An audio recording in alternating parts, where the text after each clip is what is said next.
वास्तविक नियंत्रण रेखा यानी एलएसी पर तपिश तेज हो रही है। भारत और चीन की सैन्य टुकड़ियों के बीच टकराव के मामले बढ़ते जा रहे हैं। खास तौर से 2015 के बाद ऐसे वाकया कुछ ज़्यादा ही हुए हैं। इन तल्खियों को दूर करने के लिए प्रयासों का अभी तक कोई असर नहीं हुआ है।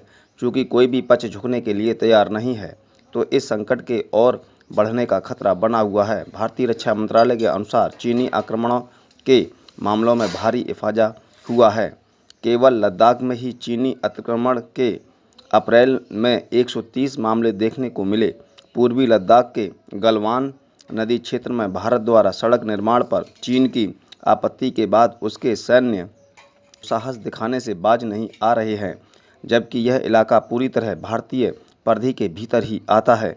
चीन के विदेश मंत्री ने सड़क पर निर्माण को लेकर भारत को इन शब्दों में चेताया भी है कि चीन सुरक्षा बल चीन भारत सीमा पर शांति एवं स्थायित्व कायम रखने के लिए प्रतिबद्ध है, लेकिन अपनी मातृभूमि की संप्रभुता एवं सुरक्षा के लिए करारा जवाब देने के लिए तैयार भी। दरअसल भारत चीन सीमा का सीमांकन स्पष्ट नहीं है और इस कारण एलएसी पर गाहे बगाहे विवाद उठ खड़े होते हैं। इससे अक्सर दोनों देशों के सैनिक गलफत में एक दूसरे के इलाकों में पहुंच जाते हैं। परिणाम स्वरूप इस क्षेत्र में दशकों से स्थानीय स्तर पर स्थिरता बनी हुई है। हाल के वर्षों में सीमा पर संघर्ष बहुत आम हो गया है। हालांकि अमूमन ये स्थानीय संघर्ष स्थानीय स्तर पर ही होते हैं, जिनका निपटारा भी स्थानीय कमांडरों द्वारा ही कर दिया जाता है। इसमें 2017 के दौरान सिक्किम भूटान सीमा पर डोकलाम में दोनों देशों के बीच 73 दिनों तक चले टकराव ने निश्चित ही बहुत बड़ा तनाव पैदा कर दिया था। उसके बाद से भारतीय नीति निर्माता चीन को लेकर और अधिक चौकन्ने हो गए कि उसके हल्के में नहीं लिया जा सकता। प्रधानमंत्री नरेंद्र मोदी ने चीनी राष्ट्रपति से सीधा संवाद कर इस समस्या का समाधान तलाशने के प्रयास भी किए। इस सिलसिले से दोनों नेताओं की पहली अनौपचारिक बैठक अप्रैल 2018 में चीन के वुहान में हुई थी। तब दोनों देशों ने सेनाओं के बीच संवाद बढ़ाने की पहल पर सहमति बनी थी, ताकि आपसी समझ और समन्वय से सीमा पर हालात को बढ़ते ढंग से संभाला जा सके। हालांकि उससे द्विपक्षीय संबंधों की तत्काल राहत नजर जरूर मिली, लेकिन सीमा विवाद पर कोई सिरा नहीं सुलझा। सीमा पर ऐसे टकरावों में कई कारण हैं। एक तो सीमा को लेकर अपनी अपनी अलग अवधारणा है।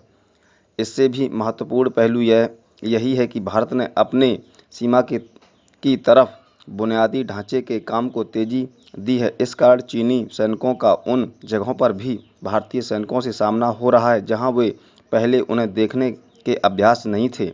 भारतीय सेना की गश्त भी अतीत की तुलना में काफ़ी प्रभावी हुई है। इसने भी चीन सेना को कुपित किया है। भारत और चीन के बीच यह टकराव तब बढ़ रहा है जब दोनों देश कोरोना वायरस के खिलाफ अपनी अपनी मुहिम में जुटे हैं। हालांकि टकराव को इससे नहीं तो चीनी कम्युनिस्ट पार्टी यानी सीपीसी की व्यापक रणनीति की जरूरत जोड़कर देखा जा सकता है। दरअसल कोरोना से उपज कोविड-19 महामारी के शुरुआती चरण में चीन के संदिग्ध रवैये को लेकर दुनिया भर में आंखें तरेरी जा रही हैं। ऐसी स्थिति में चीन सीमाओं पर अपने बाहुबल के जरिए दुनिया को एक संदेश देना चाहता है।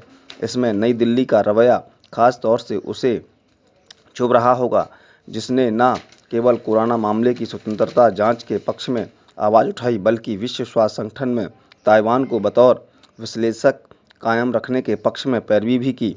इस पर सीपीसी का लाल पीला होना स्वाभाविक है, जिसकी एक तरह से उसने सीमा पर अभिव्यक्ति भी की है। उधर अमेरिका भी चीन के खिलाफ लामबंद होता दिख रहा है।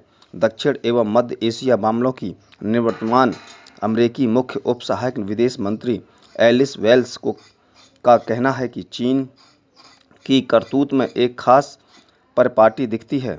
उनका कहना है कि चाहे दक्षिण चीन सागर हो, जहां हमने भारत के साथ कुछ साझा अभियान चलाए हैं, या भारत की स्थल या हिंदी महानगरीय सीमा, हर जगह चीन को करारा जवाब दिया जाने की जरूरत है। वहीं अमेरिकी कांग्रेस ने चीन को लेकर अमेरिकी रणनीति शीर्षक के तहत एक रिपोर्ट जमा कराई है। उसमें उल्लेख किया गया है कि चीन अपने पड़ोसियों से किए गए वादों का उल्लेख कर उन्हें सीमा पर सामरिक रूप से उलझा सकता है।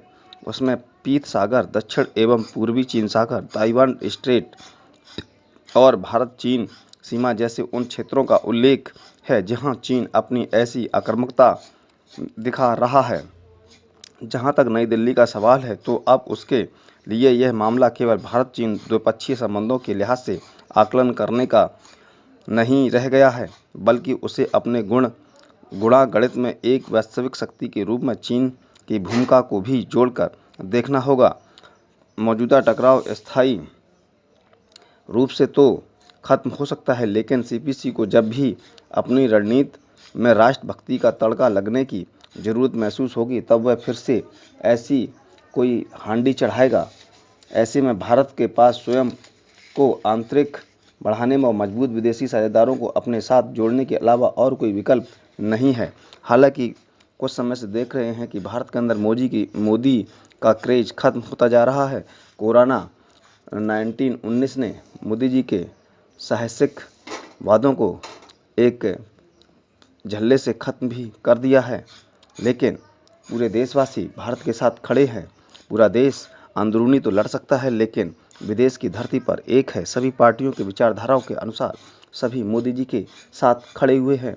देश की बात है, देश पे मिटना हमारे देश के स्वभाव के खून में बसता है। हम सभी देशवासी हैं।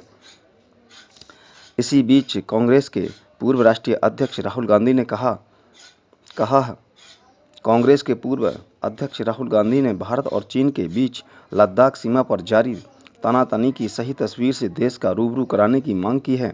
राहुल ने कहा कि चाहे चीन के साथ सीमा पर तनाव हो या नेपाल से विवाद का मसला, इन दोनों पर सरकार पारदर्शी रुख नहीं अपना रही है।